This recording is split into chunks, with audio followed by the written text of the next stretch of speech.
Dimanche 4 décembre 2022, 13h, vous êtes sur RTI 1, nous sommes la chaîne qui rassemble.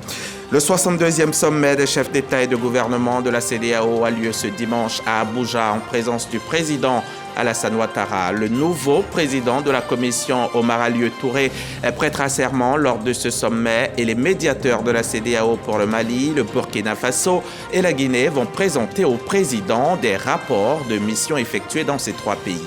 Ici en Côte d'Ivoire, le ministre d'État, ministre de l'Agriculture, Kobena Kwasi Adjoumani, vient de lancer la récolte du maïs à Ouamé-Sionka, à Dikodougou. Cela après 4 mois de culture sur 1500 hectares, dont 500 appartiennent à la communauté villageoise. Ce sont au total 40 000 tonnes de production qui sont attendues.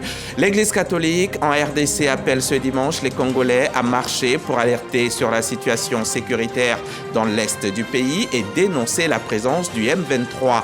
Des rassemblements sont prévus un peu partout. À la fin de ces différents rassemblements, un message de l'Église doit être lu. On en parle dans une trentaine de minutes.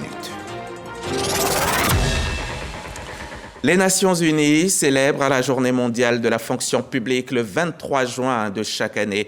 Une journée internationale ayant pour but de mettre en valeur le rôle des administrations publiques dans le développement des communautés. La Côte d'Ivoire, elle, depuis 2021, célèbre chaque année les agents publics à travers les Journées de la fonction publique. Lors de cette deuxième édition qui vient de s'achever, les fonctionnaires ivoiriens s'engagent à agir sur tout le territoire, s'engagent au service des autres et de l'intérêt général et se mobilisent pour tous leurs concitoyens. Ce dimanche, nous avons invité le conseiller technique au ministère de la fonction publique, Narcisse Essepiesso, en sa qualité de président du comité scientifique de la deuxième édition des Journées de la fonction publique. Bonjour, monsieur le conseiller technique. Bonjour, monsieur Diaby. Bienvenue sur notre plateau. Merci. Ce n'est pas votre première fois ici. Non.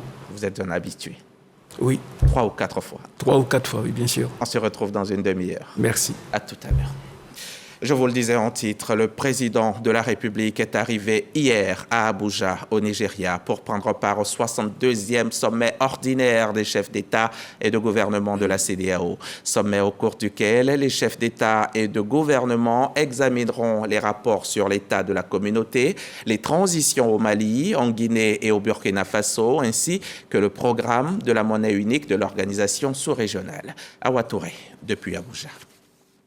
Le président de la République, Alassane Ouattara, est arrivé ce samedi 3 décembre 2022 à Abuja, la capitale du Nigeria, en vue de prendre part ce dimanche 4 décembre au 62e sommet ordinaire de la conférence des chefs d'État et de gouvernement de la communauté économique des États de l'Afrique de l'Ouest, CEDEAO. Au cours de ce sommet, les chefs d'État et de gouvernement vont examiner les rapports sur l'état de la communauté, les transitions au Mali, en Guinée et au Burkina Faso, avant de participer à la cérémonie solennelle d'ouverture de ce forum qui sera marquée par plusieurs allocutions, notamment celle du président du Nigeria, Muhammadu Buhari, et de Umaru Sissoco Embalo, président de la Guinée-Bissau et président en exercice de la conférence des chefs d'État et de gouvernement de la CEDEAO. La conférence sera également marquée par l'investiture du nouveau président de la commission de la CEDEAO, Dr Oumar Touré, désigné le 3 juillet dernier à Accra, au Ghana, en remplacement de l'Ivoirien Jean-Claude Cassibro. Notons qu'en marge du sommet, les chefs d'État vont procéder à la pose de la première pierre du nouveau siège de la CEDEAO à Abuja. On revient à Abidjan, on va s'intéresser à une colline, la colline parfumée. Si cela ne vous dit rien à l'heure qu'il est, c'est bien parce que c'est un film tout d'abord, mais un film qui est en préparation. Un film que vous découvrirez dans quelques mois seulement. Et quand une production cinématographique est signée Abderrahmane Sissako, forcément, il faut aller la voir. Une scène de la colline parfumée a même été tournée cette semaine ici à Cocody, dans le village de Blocos, et le Premier ministre, Patrick Achi, était sur les lieux. Alexis Ouedraogo nous décrit l'ambiance qui y a régné. Derrière la caméra ce jeudi au quartier Blocos de Cocody, Le Premier ministre Patrick Achi assiste à l'une des scènes phares d'une production cinématographique en cours de tournage sur les bords de la lagune Ébrié. Le film « La colline parfumée » est une œuvre de Abderrahmane Sissako, auteur du film à succès Tombouctou. Le cinéma aujourd'hui en Afrique de l'Ouest a un vrai tremplin et Abidjan commence à devenir la capitale aussi. La capitale de l'image, la capitale du cinéma. Elle est la capitale de la musique, on le sait, elle est la capitale de beaucoup d'autres choses, mais le cinéma commence à s'imposer. Et donc faire un film ici avec des jeunes Ivoiriens qui ont besoin d'expérience, c'est une façon aussi pour nous, moi en tant que cinéaste africain, d'apporter quelque chose. Pour le chef du gouvernement, la culture via l'industrie cinématographique riche d'opportunités reste un axe prioritaire du plan national de développement. Au CANEX, on a développé toute la stratégie Côte d'Ivoire 2030 du président de la République sur le développement des industries créatives, le potentiel qu'elles ont en Afrique qui est inexploité et qu'on voit ailleurs se développer dans le monde et pour lequel on a décidé vraiment que l'État s'implique. Le caractère de création d'emplois pour les jeunes, puisque vraiment c'est un métier où on utilise beaucoup d'autres sous-métiers, on peut le voir un peu ici, et qui a énormément d'avenir en Côte d'Ivoire, où également on se rend compte qu'on a de plus en plus de talents qui sont là. Et c'est un honneur également par ailleurs pour un pays d'être retenu par un réalisateur, surtout un réalisateur de renom comme Abderrahmane, qui a quand même fait Tombouctou, qui a eu 7 Césars, qui a eu tout ce qu'on sait de choisir Abidjan pour venir faire ce tournage-là. Dans ce tableau du village Blocos mis en valeur avec ses décors et ses figurants, la jeune Nina Milo, franco-ivoirienne, plante le rôle d'actrice principale pour ce long métrage dont la sortie est prévue pour octobre-novembre 2023. Un reportage d'Alexis Ouedraogo et Adama Akere. Place à présent à l'agriculture. Je vous emmène à Dikodougou, au nord de la Côte d'Ivoire, région du Poro. C'est là que le ministre d'État, ministre de l'Agriculture, a choisi pour lancer la récolte du maïs. 40 000 tonnes de production sont attendues. Walter Amadou Ouattara. Aux commandes de cette moissonneuse, le ministre d'État, ministre de l'Agriculture et du Développement rural, donne le ton de la récolte de maïs à Ouamissionka, dans le département de Dikodougou. Visiblement heureux et applaudi par les autres cultivateurs, Kobena Kwasi Adjoumani n'est pas seul à savourer l'instant. Zie Mamadou, qui a cultivé à lui seul sur 12 hectares, fait déjà des prévisions. Si il peut avoir 72 tonnes multipliées par 250, vraiment, ça fait beaucoup d'argent. La mise en place de cette parcelle à travers une agriculture aux techniques modernes et totalement mécanisée est le fruit du travail de la CIPRA et ses producteurs affiliés. Ici, il y a 1500 hectares de maïs, dont 500 hectares réalisés par la communauté villageoise. Nous comptons investir l'équivalent de 20 milliards de francs CFA sur cette plantation industrielle. Avec les 1000 hectares plantés, nous sommes déjà la plus grande parcelle en un bloc en Côte d'Ivoire et dans la région. Pour parvenir à ce résultat, l'ANADER a joué un rôle important. Monsieur le ministre d'État, vous avez bien voulu retenir l'ANADER comme unité opérationnelle de mise en œuvre du PULGA volet vivrier. 9220 hectares de maïs qui ont été mis en place pour cette année 2022. Le ministre d'État, Kobena Kwasi Adjoumani, revient sur le sens de la mise en œuvre de la présente politique du gouvernement qui vise la sécurité alimentaire. Le président de la République, son Excellence M. Alassane Ouattara, a bien voulu mettre à la disposition du ministère un fonds dénommé Fonds PULGA, qui est un programme d'urgence en soutien à nos producteurs. Aujourd'hui, le maïs va contribuer à la fabrique de pain et les parents ici, à cause du ravage du coton par les jacides, ont trouvé une culture de substitution. Ça permet aux parents, dans le cadre de la diversification agricole, d'avoir des moyens supplémentaires. Pour consolider les acquis de cette mécanisation agricole, le gouvernement a mis à disposition 325 matériels roulants, dont 13 tracteurs. Allons-y maintenant aux journées portes ouvertes du ministère de la Construction. Une campagne dénommée Opération Tiroir vide, doublée d'une caravane dans quelques villes de Côte d'Ivoire. Pendant l'étape de Bingerville, étape à laquelle a assisté notre reporter Lanciné Bakayoko, le ministre Bruno Koné a instruit les populations sur l'importance du permis de construire, sur l'importance de l'ACD et sur bien d'autres documents. Il nous en dit plus maintenant. L'attestation de concession définitive ACD, le contrat de bail à usage d'habitation et le permis de construire sont les documents phares que le ministère de la Construction, du Logement et de l'Urbanisme veut promouvoir auprès des usagers à travers ces journées portes ouvertes. Nous avons décidé de sillonner les communes du district d'Abidjan, en commençant par Bingerville. Bingerville qui, pour nous, aujourd'hui, concentre l'essentiel des difficultés en matière de développement urbain que nous observons dans le district d'Abidjan. Cette campagne, au cours de laquelle quelques actes disponibles ont été délivrés symboliquement, vient renforcer la crédibilité des services en charge de la construction, du logement et de l'urbanisme. Ce moment de rassemblement et d'échange, de partage et de préoccupation et d'attente de nos concitoyens mérite que l'on s'y arrête pour s'exprimer si besoin en était. En notre qualité de gestionnaire des cités, nous ne pouvons que souscrire à cette approche verticale, à l'encouragement, démarche à laquelle nous nous sommes aussi abonnés. Bruno Nabanye-Koné s'est appesanti sur les nombreuses réformes et innovations engagées par le gouvernement, au niveau notamment des logements sociaux, du système intégré de gestion du foncier, du financement des crédits immobiliers et des garanties hypothécaires. Cette présence est la réaffirmation de notre volonté, j'insiste sur le terme de notre volonté de reprendre le contrôle et la maîtrise de l'urbanisation dans notre pays, dont aujourd'hui plus de 52% de la population vit en ville. Cette proportion va continuer d'augmenter et il est du devoir des autorités étatiques de faire en sorte que le développement de nos villes ne se fasse pas dans l'anarchie. Plusieurs activités meublent ces journées portes ouvertes, entre autres, visite de stands, animation camion podium à travers les quartiers de la ville et des échanges B2B. L'institution de prévoyance sociale SEGRAE se rapproche des retraités.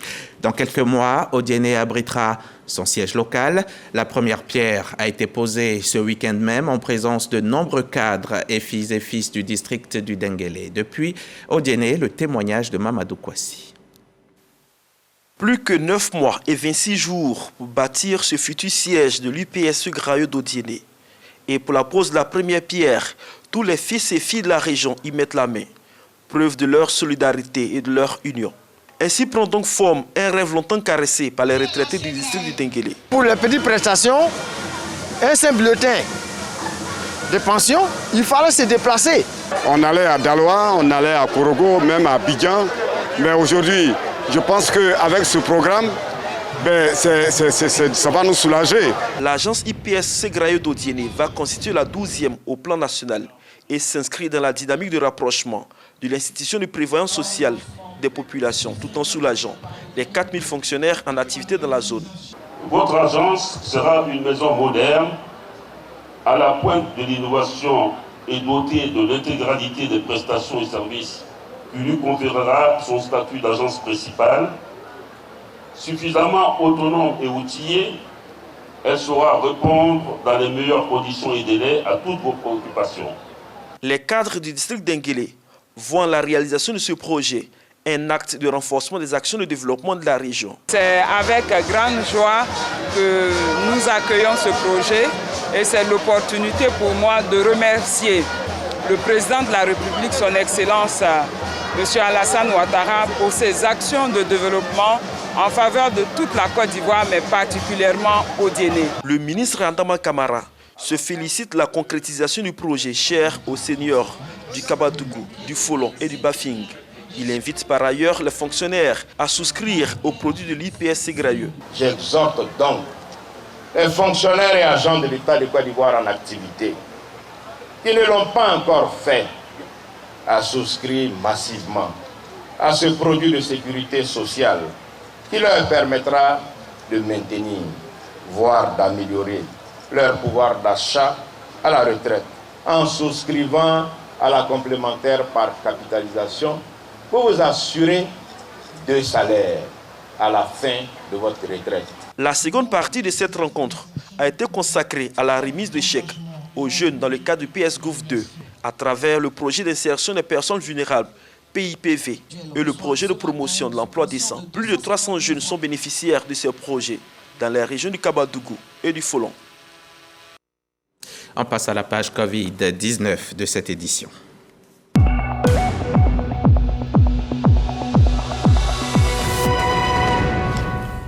Le virus a fait jusque-là 830 décès en Côte d'Ivoire sur un total de 87 887 cas confirmés.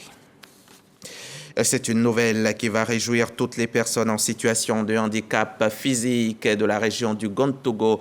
Tous ceux d'entre elles qui ont rêvé d'avoir une prothèse voient ainsi leur rêve se réaliser. Un centre de fabrication du précieux outil vient d'ouvrir dans la ville de Tanda grâce à l'ONG internationale 1040 Initiative. Le ministre gouverneur du district du Zonzan et le directeur général des douanes étaient à la cérémonie d'inauguration. Herman Yamia, notre envoyé spécial permanent, était aussi sur place. Un centre de fabrication de prothèses à Tanda, c'est un projet de l'ONG américaine 1040 Initiative. Selon le président de cette ONG, la réalisation de ce projet s'inscrit dans la volonté de l'association de permettre aux populations démunies, handicapées des membres inférieurs, de pouvoir se procurer des jambes artificielles en vue de retrouver la joie de vivre.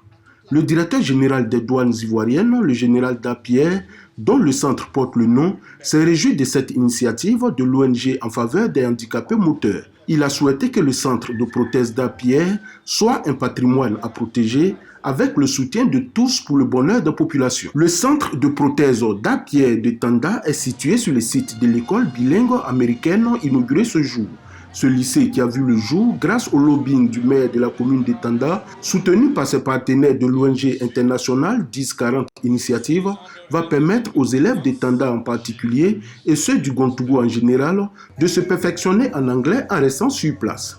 C'est une éducation qui va leur permettre demain de devenir de meilleures personnes que nous. Et c'est cela que nous sommes en train de rechercher. Merci beaucoup à l'ONG 1040, merci pour tout ce qu'ils font. Le gouverneur du district autonome du Zanzan, Dr Touré Suleiman, a salué toutes ces actions de développement qui se réalisent dans son district. Il faut aller à l'excellence pour pouvoir compétir avec les autres pays. Et ce sont des écoles de ce type qui vont nous permettre de sortir les meilleurs, ceux qui peuvent aller partout dans le monde. Cette école, qui ne comptait que 19 élèves au primaire à son ouverture il y a quelques années, accueille aujourd'hui 460 apprenants, tous cycles confondus. Et du Gontogo, je vous emmène dans le Bafing. Là-bas vient de se tenir la 4e session ordinaire du Conseil régional pour l'exercice 2022. C'était à Touba, le chef-lieu de la région. La réunion s'est faite dans les tout nouveaux locaux du Conseil, un siège qui fait la fierté des conseillers, mais aussi des populations. C'est ce que nous dit notre reporter Tao Fboué. L'année 2022 se termine en beauté pour le Conseil régional du Bafing. La dernière session ordinaire se tient dans le tout nouveau siège, un joyau architectural composé d'un bâtiment administratif, d'une présidence et d'une salle de réunion de 500 places. L'inauguration officielle est prévue pour début 2023. Nous sommes nous-mêmes émus de voir que le projet a pu se réaliser. Pour nous, ça a quand même un sens très très fort. Nous ne pouvons que remercier son Excellence le Président Alassane Ouattara, parce qu'en réalité, c'est la mise en œuvre de sa politique de décentralisation. Quand il voit le conseil de Touba pour dire que nous sommes à Touba, tant qu'on n'est pas sorti dehors, personne ne sent qu'on est à Touba. Le Maou est satisfait, nous sommes satisfaits aujourd'hui. Au cours de la session, l'état d'exécution des projets du Conseil régional de 2019 à 2022 a été présenté et les perspectives pour 2023. Vous n'avez plus de sous-préfecture ici qui n'a pas de collège de proximité en construction ou déjà réalisé. Vous n'avez plus pas de sous-préfecture enclavée. Et le taux d'électrification grâce à la politique du président Alassane Ouattara a connu une bonne poussée, alors qu'on était très en retard. Maintenant, 2023, ce sera plutôt le développement humain. Parce que beaucoup de jeunes sont sans emploi. Développer l'entrepreneuriat, la formation, l'auto-emploi. En marge de cette réunion, le conseil régional du Bafing a offert 3 ambulances pour les centres de santé de Tienko, Boroko-Senko et le centre de secours d'urgence du Bafing. À l'occasion de la célébration de la Journée nationale de la paix, le conseil du FPU de la région du Béret a organisé une marche des filles et fils de la région pour magnifier la paix. Les autorités préfectorales qui ont pris part à la marche ont exprimé le vœu que l'unité et la cohésion sociale soient une réalité dans le Béret, une réalité durable. Frédéric Oulaye, Godefroy Okambawa. Autorités traditionnelles, guides religieux, mouvements de femmes et de jeunesse venus des départements de la région du Béret et des amis des pays de la CEDEAO marchent côte à côte, les mains dans les rues de Mankono pour célébrer la journée de la paix. L'initiative est du Conseil de paix FPU de la région du Béret. Le Béret peut être aussi un havre de paix, peut être un modèle pour la paix, la cohabitation pacifique, le vivre ensemble qui est prôné par nos dirigeants. Tout le monde est convaincu que sans la paix, il n'y a pas de développement. Cette marche, dont prennent part les populations dans leur diversité, est une invite à la cohésion sociale et au renforcement de la solidarité communautaire. Ce rassemblement communautaire s'inscrit dans le cadre de la célébration de la 26e édition de la Journée nationale de la paix, une rencontre marquée par des séances de prière des guides religieux. C'était un reportage de Frédéric Oulaye, Godefroy Okambawa. Autre chose à présent. Quelques chrétiens ivoiriens rentrent à peine de pèlerinage. Ils étaient en Turquie, la nouvelle terre de pèlerinage pour les Ivoiriens. Et voilà 3 éditions déjà, voilà 3 années que cela a démarré et chaque année, l'opération enregistre un succès toujours plus grand. Les pèlerins en sont véritablement satisfaits. Ils sont satisfaits du service de qualité qui leur est offert durant ce moment de prière. Sidonie Davila et Fernand Conan ont pu récolter quelques images pour RTI1. Ils étaient nos envoyés spéciaux en Turquie. Première escale de la marche spirituelle sur les traces des apôtres de Jésus. L'église Sainte-Sophie à Iznik à la découverte d'une ancienne basilique devenue mosquée. C'est une église de la sagesse. Les Turcs sont venus dans la région et les Turcs, comme vous le savez, ils sont musulmans. Ils ont changé le statut du monument. Au Moyen-Âge, c'est tout à fait logique. Et chaque peuple qui faisait l'endroit où ils occupent, on l'appelle convertir les bâtiments. Mais les Turcs sont des gens très respectueux. Comme vous voyez, ils ont laissé une place pour les chrétiens pour qu'ils puissent visiter. C'est une mosquée actuellement, on l'appelle mosquée de Orhan. Ils n'ont pas changé non plus la forme basilicale qu'on voyait, seulement ils ont ajouté un minaret pour faire l'appel à la prière. En Turquie, le cas de l'église Sainte-Sophie n'est pas isolé. Avec la minorité chrétienne existante, plusieurs basiliques sont devenues des mosquées. Après Sainte-Sophie, à Iznik, la visite s'est poursuivie vers d'autres sites. Nous sommes ici sur les vestiges de la grande ville antique de Laodicée.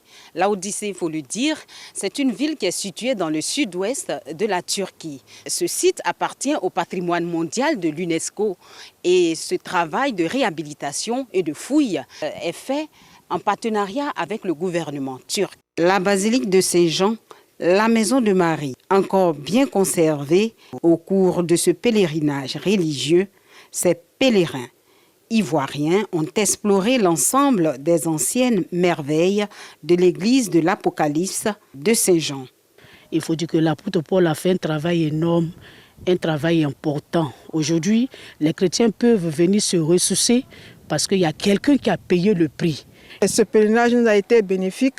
Surtout ce qui m'a impressionné, ce sont les femmes amazones. Et en tant que femme, j'ai vu des femmes guerrières. Et j'aimerais lancer l'appel aux femmes de se lever aussi, de se battre, comme ces femmes que nous avons vues ici dans notre parcours qui sont levées, qui sont battues pour leur nation. Merci au président de la République. Aujourd'hui, Dieu est en train de nous enseigner comment, malgré les persécutions, malgré les vents et marées, nous devons rester toujours fidèles à ce que nous dit la Bible. En tout cas, c'est un pèlerinage très réussi et nous bénissons l'État de Côte d'Ivoire pour cela. Éphèse, Hiérapolis, Sardes, Pergame, Laodicée. De tous ces endroits antiques, il ne reste que des vestiges. Les chrétiens tentent de reconstituer l'histoire des premières communautés chrétiennes à travers ce pèlerinage en Turquie. Et on dit que chanter, c'est prier 2 fois. Alors on va chanter. On va louer le Seigneur avec Nestor David, chantre de l'Éternel depuis 20 ans. Des lignes chantées comme une prophétie de l'artiste sur sa propre vie. Des années de souffrance apaisées par la sainte parole, Onjon Bestir David, entendez Nestor David, célèbre aujourd'hui ses 20 années de carrière. C'est juste marquer un arrêt pour dire merci au Seigneur pour tout ce qu'il a accompli. Les 20 ans représentent la reconnaissance à l'Éternel. Orphelin de père dès l'âge de 2 ans, Nestor David grandit hors de la cellule familiale. Mais aujourd'hui, sa famille actuelle, celle du Christ, est venue dire merci à Dieu pour la vie et le ministère du chantre. Il donne la place à Dieu, en fait. Il donne gloire à Dieu, il présente Dieu. Un beau spectacle. Il se donne lui-même, il fait plaisir à voir parce que c'est quelqu'un qui est vrai. Nestor David égrène des titres cultes issus des 3 albums de sa carrière. Louange et adoration sont au rendez-vous. Marraine artistique, la chanteuse constante donne de la voix.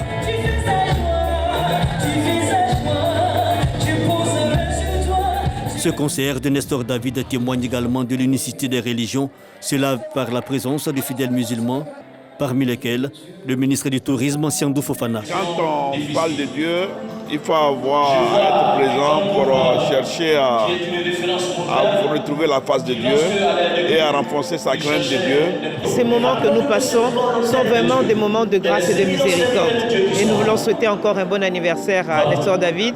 Nestor David, prix Summum 2009 décerné par le Burida et Chandelier d'Or la même année, l'artiste a glané plusieurs lauriers et il dit encore avoir beaucoup à prouver pour les années à venir. Un reportage de Serge Pacom Didi, commenté par Franck Quadio.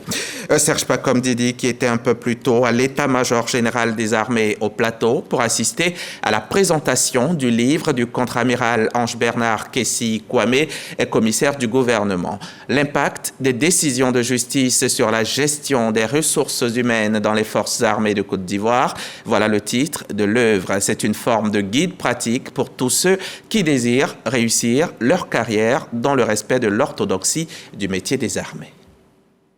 L'impact des décisions de justice sur la gestion des ressources humaines dans les forces armées républicaines de Côte d'Ivoire. Un livre de 244 pages écrit par le contre-amiral Ange-Bernard Kessi, commissaire du gouvernement près le tribunal militaire d'Abidjan. Cette œuvre est un faisceau de lumière sur les procédés légaux en vigueur dans la gestion des ressources humaines dans les forces armées ivoiriennes. Nous nous sommes rendus compte que beaucoup de nos hommes ne comprennent pas suffisamment certaines articulations législatives. C'est tout à fait normal et c'est de notre devoir, nous, en tant que tribunal militaire, de faire en sorte que ces militaires la comprennent mieux.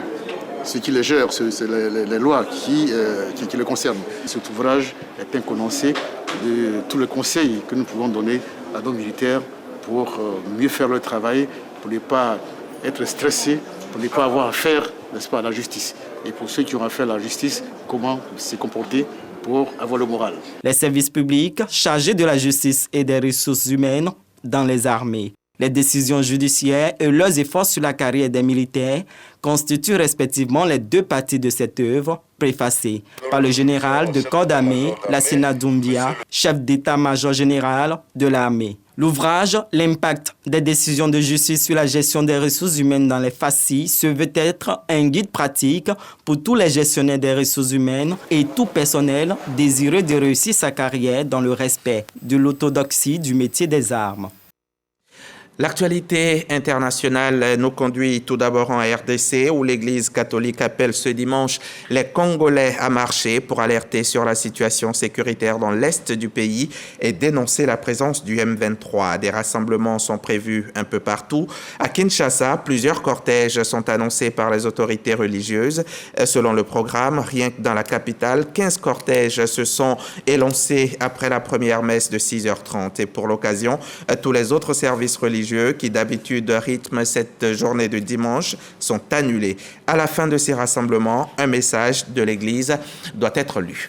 Voilà qui nous conduit au magazine du dimanche. Notre invité nous a rejoint en plateau, c'est le conseiller technique Narcisse Sepi-Yesso, conseiller technique donc au ministère de la fonction publique.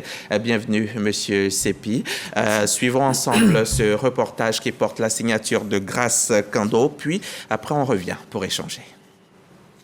Prévention des crises sociales dans l'administration publique, concept du fonctionnaire nouveau et accord portant sur la nouvelle trêve sociale. Autant de sujets évoqués au cours de plusieurs panels animés par des experts. Si nous avons une administration crédible, une administration tournée vers le développement du pays, une administration soucieuse du bien-être des populations, il va sans dire que chacun des consommateurs, où qu'il se trouve, retrouvera dans l'action gouvernementale une satisfaction de ses besoins essentiels. Un travail mal fait au regard de la loi portant statut général est considéré comme non fait. Un travail partiellement fait est considéré comme non fait et que désormais il faut faire le travail dans les règles de l'art, dans la qualité, dans la quantité, pour qu'effectivement nous puissions créer un environnement favorable à la paix et à l'investissement. Pour la ministre de la fonction publique, le choix de ces différents thèmes appelle à la responsabilité de tous. Je retiens en tout cas que les fonctionnaires ont été très critiques vis-à-vis de plusieurs problèmes que nous avons en notre sein et qui ont rapport avec la déontologie de la fonction publique et le statut général de la fonction publique. Ce qui nous interpelle tous et devra nous amener à terme donc à revenir à nos fondamentaux en vue de voir l'émergence effective de ce fonctionnaire nouveau, ponctuel, travailleur. Une rencontre marquée également par l'installation des membres du comité consultatif de l'Observatoire du service public, un instrument d'aide à la prise de décision pour l'amélioration de la qualité du service public. Pour un meilleur rendement, le programme des Nations Unies pour le développement a offert des bonnes tactiles au ministère de la fonction publique. Ces outils vont permettre aux usagers clients de donner leur avis sur les prestations du service public. Merci à vous, Grace Kando. Monsieur Sepi-Yesso, conseiller technique donc au ministère de la fonction publique, dites-nous, les journées de la fonction publique, qu'est-ce que c'est exactement? Merci, M. Diaby. Avant de vous répondre, permettez-moi d'exprimer au nom de Madame le ministre de la fonction publique toute notre gratitude à M. le vice-président de la République de Côte d'Ivoire, à M. le Premier ministre et à l'ensemble des membres du gouvernement, dont la présence à la cérémonie d'ouverture des journées a renforcé l'éclat de ces manifestations. Mais dire également merci à tous les responsables syndicaux dont la part importante prise dans l'organisation des activités ont conféré de la qualité et une bonne mobilisation à ces activités. Les journées de la fonction publique, vous l'avez déjà annoncé, ont été inspirées de ce que les Nations Unies ont mis en place, les journées internationales de la fonction publique, pour d'une part faire connaître le rôle du service public dans la vie des populations, mais aussi magnifier les agents publics, notamment les fonctionnaires. Nous avons récupéré cet esprit, cette idée dans la forme et dans l'esprit, et nous l'avons adapté à notre réalité. En Côte d'Ivoire, en organisant les journées de la fonction publique, notre ambition est également de faire connaître aux populations le rôle que joue le service public, que joue l'administration dans leur vie, mais également tenter de réconcilier les usagers clients avec l'administration et reconstruire le fonctionnaire lui-même dans le propre regard qu'il pose sur lui et dans les activités qu'il doit mener au profit des populations. Et vous en étiez le président du comité scientifique. Madame le ministre m'en a fait l'honneur. Oui. D'accord. Fonctionnaires et agents de l'État engagés pour la transformation qualitative de l'administration. Qu'est-ce qu'il faut entendre par ce thème? Par ce thème, notre ambition était de remobiliser les fonctionnaires sur leurs responsabilités. Tout simplement, l'administration ne produit pas de richesse. L'administration ne produit pas d'emploi. Mais l'administration catalyse l'ensemble des systèmes pour favoriser l'investissement qui, lui, crée la richesse, qui, lui, crée l'emploi. Nous avons donc souhaité et faire en sorte qu'au cours de ces journées, les fonctionnaires reprennent conscience davantage de leurs responsabilités dans l'émergence de la Côte d'Ivoire. Et pour ce faire, il faut que l'administration se transforme, se mette au diapason du développement industriel et donc se dote de nouveaux moyens, de nouvelles procédures de travail, mais également avec des agents qui soient conscients de cela. L'ambition, c'est aussi de faire en sorte que l'agent public comprenne que son action doit servir les générations futures, que son action doit servir à améliorer l'image de la Côte d'Ivoire, que son action doit toujours servir au progrès collectif. Et c'est dans ce cadre-là qu'il y a eu une rencontre d'échange avec le Premier ministre. Oui, tout à fait. C'était jeudi. C'était jeudi, en clôture des activités des journées de la fonction publique. Le Premier ministre a rencontré et a échangé avec les fonctionnaires pour partager cette vision du chef de l'État, mais également pour remobiliser les fonctionnaires autour de leurs responsabilités dans le progrès collectif. C'était cela l'ambition. Et le Premier ministre a été suffisamment clair dans les défis à relever et dans les actions que les fonctionnaires eux-mêmes devaient engager pour réaliser ces défis-là. Monsieur le Conseil technique, dites-nous, comment va notre fonction publique, si vous deviez en faire un état des lieux aujourd'hui? Aujourd'hui, la fonction publique se renouvelle. Elle se réadapte. Elle passe d'une étape à une autre. Elle passe d'une étape décriée. D'une étape décriée, bien sûr, à une autre souhaitée. En vérité, dès 2021, lorsque Madame le ministre de la fonction publique est arrivée à la tête de ce département, l'ensemble du ressenti des populations était totalement négatif. Aussi bien pour les hommes que nous sommes, les fonctionnaires, mais également pour nos méthodes de travail. Et les populations estimaient que nous étions incompétents, nous manquions de professionnalisme, nous étions corrompus, etc. Donc, touchant chacun de ces points, Madame le ministre et ses équipes ont donc fait en sorte que, progressivement avec les réformes, l'administration retrouve son lustre d'antan et se remette au goût du jour au profit des populations. Vous avez dit le mot réforme. Dites-nous, quelques innovations qu'il y a eu. Bien. Les points clés de la dénonciation des fonctionnaires, c'était premièrement les lourdeurs. Deuxièmement, l'organisation des concours qui était regardée comme un ensemble de triches et de corruption. Et puis troisièmement, c'est l'absentéisme. Alors, concernant donc les procédures, le manuel de procédure a été mis en place de sorte qu'aujourd'hui, avec un esprit de célérité, toutes les activités qui doivent être menées pour satisfaire l'usager client sont menées dans des délais précis, mais sont menées également dans des objectifs de résultat. Un manuel de procédure qui comprend tout d'abord 28 procédures, oui. Sur 123. Sur 123. D'accord. Bien. Deuxième élément, c'est l'organisation des concours, qui était le point clé de la contestation des populations. Aujourd'hui, les concours ont été remis au goût du jour, réorganisés, sécurisés, de sorte que dès que l'examen, dès que les épreuves sont achevées, vous avez 2 à 3 semaines les résultats. Et le candidat qui conteste a la possibilité de venir vérifier ses notes et s'assurer qu'effectivement, il n'est pas admis. Ça, c'est déjà un pas. Mais il y a surtout la numérisation de chaque copie. Dans chaque copie, le candidat a son nom, c'est personnalisé.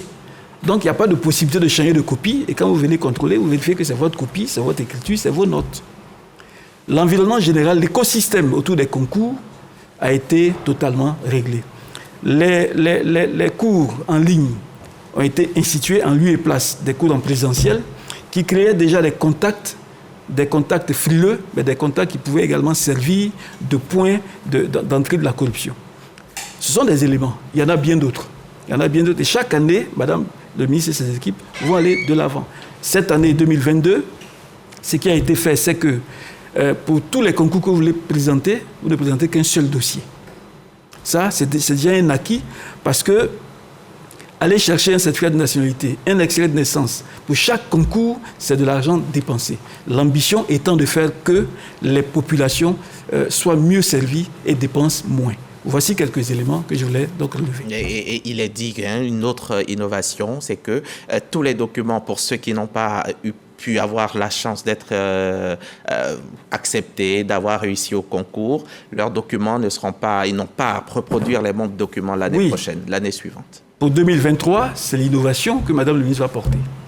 Tous ceux qui ont déposé leur dossier de candidature en 2022 et qui n'ont pas été déclarés admis pourront l'année prochaine composer sans proposer de nouveaux dossiers. Puisque tout est numérisé et tout est disponible. Et puis pendant ces journées de la fonction publique, vous avez récompensé les 3 meilleurs DRH. Oui. Les 3 meilleurs DR. Oui. C'était les awards. C'était les awards de la fonction publique. Mais avant cela, il y avait la décoration de plus de 250 fonctionnaires reconnus méritants par leur hiérarchie. Ensuite, les awards ont été organisés de sorte que les directeurs des ressources humaines et les directeurs régionaux, qui sont le bras avancé du ministère, aussi bien dans les autres ministères qu'en région, ont été donc reconnus dans leur travail. Et cela dans l'esprit de motiver davantage ces cadres-là pour faire en sorte que les populations qui sont à l'intérieur du pays n'aient pas forcément à se déplacer à Abidjan pour avoir les informations, mais que l'encadrement des fonctionnaires puisse se faire jusqu'au petit lopin sur l'ensemble du territoire de la Côte d'Ivoire. Également pour les directeurs régionaux et directeurs des ressources humaines, parce qu'il y a une nécessité de construire une corrélation entre les besoins en agents et la mise à disposition des ressources humaines. Cette corrélation devrait aider à la baisse de la masse salariale, mais devrait aider également à l'efficacité du service rendu aux populations. Et ça, c'est une étape qui avait été coprésidée par 2 membres du gouvernement, le ministre du Budget notamment et le ministre des Sports. Et Madame le ministre a même reçu un prix, le prix pour son leadership transformationnel. Tout à fait. Qu'est-ce à dire? Lorsque Madame le ministre reconnaît les qualités de ses agents, les agents à leur tour lui disent merci, mais reconnaissent que leur mérite résulte également de son leadership. Et c'est dans cet esprit-là, mais surtout pour l'encourager à continuer. Pour l'encourager dans sa volonté de transformer l'administration et lui donner beaucoup de courage. Et de savoir que derrière, les fonctionnaires l'accompagnent et la soutiennent. Parce que c'est indéniable. En seulement 2 ans, elle a fait bouger beaucoup de lignes à la fonction publique. Si vous deviez faire un bilan des journées de la fonction publique, monsieur le conseiller technique, vous diriez quoi, tout de suite, en 2 lignes? Je dirais que ces journées ont été extraordinaires. Quelques indices. L'année dernière, lorsque nous avons organisé ces journées, nous avons ouvert des stands et des ateliers cliniques. Il y avait en tout, comme participants, 1117 personnes qui ont participé à ces stands. Et si vous les avez mis en place, c'est parce que vous avez le sentiment que le service public est méconnu du grand public? Méconnu, oui, et mal apprécié, surtout. Méconnu et mal apprécié. En ouvrant donc les stands, nous avons permis aux populations d'accéder à nos directions, de comprendre les procédures, de poser leurs problèmes et de les voir traiter. Mais nous avons également offert l'opportunité à nos agents, à nos directions, de saisir les préoccupations essentielles des populations, de sorte à pouvoir les adresser dans le plan stratégique que nous mettrons en place pour l'exercice 2023. D'accord. Et vos fonctionnaires, ils sont dans quel état d'esprit aujourd'hui? Ils sont passés de l'étape de la mésestime de soi, du misérabilisme rampant, à un moment de confiance, à une étape de confiance, à une étape de renouvellement. Aujourd'hui, vous verrez que les fonctionnaires, à partir des acquis de la trêve sociale, à partir de la décision du chef de l'État, voient leur vie transformée. Mais on dira que c'est depuis 2011, avec la prise de responsabilité du président de la République à la tête de la Côte d'Ivoire.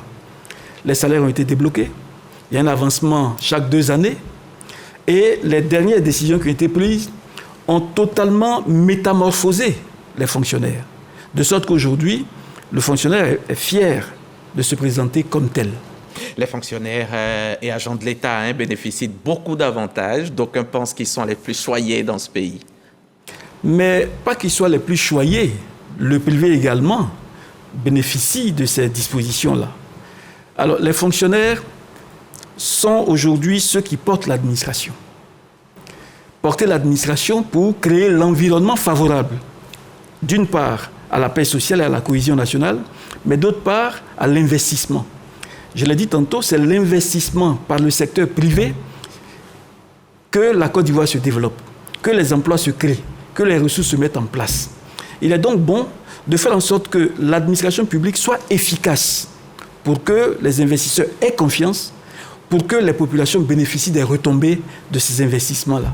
C'est pour cela que le chef de l'État, le président de la République, l'ayant suffisamment bien compris, met les fonctionnaires dans les dispositions les meilleures possibles pour leur permettre de réaliser cette ambition. On se souvient donc de cet accord important, trêve sociale 2022-2027. Mais surtout, il faut vous insister tout de même sur le concept de fonctionnaire nouveau. Oui, absolument.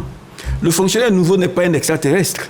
Le fonctionnaire nouveau se décline en rupture avec ce fonctionnaire qui est décrié par les populations, qui est lui corrompu, qui est lui paresseux, qui manque de conscience professionnelle, qui n'est pas compétent.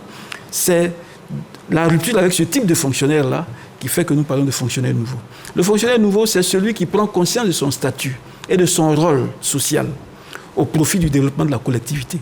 C'est celui qui agit en tout temps pour l'intérêt général, qui est sérieux dans son travail, qui travaille avec rigueur et qui intègre. C'est cela, globalement, le fonctionnaire nouveau. Et il y a aussi la formation, que les fonctionnaires soient au diapason des exigences nouvelles. Absolument. Et les réformes ont commencé. Déjà, toute la politique nationale de formation a été mise en place. Les réformes vont aller plus loin avec la formation continue des fonctionnaires, mais également avec la réforme totale de l'École nationale d'administration et la création des antennes de la fonction publique qui vont prolonger la formation et le renforcement des capacités des agents publics. Merci. Merci à vous. Monsieur Sepi, Narcisse Sepi, allez-y. Je voudrais, si vous le permettez, informer les populations que le mardi 6 décembre 2022, ici à la RTI, Madame le ministre sera présente sur RTI Reçoit pour parler des actions et mesures prises pour transformer le service public à l'effet de l'aider à mieux servir les populations. Rendez-vous est donc pris pour le mardi. Mardi, RTI 1 reçoit. Merci M. Sepi, Narcisse Sepi Esso. Je rappelle que vous êtes conseiller technique au ministère de la fonction publique et vous êtes venu nous livrer les conclusions des journées de la fonction publique, édition 2022. Merci encore d'être venu. Bon retour chez vous et bien de choses à Madame le ministre Anne-Désirée Ouloto. Merci. Merci à vous aussi, chers téléspectateurs, et à la semaine prochaine.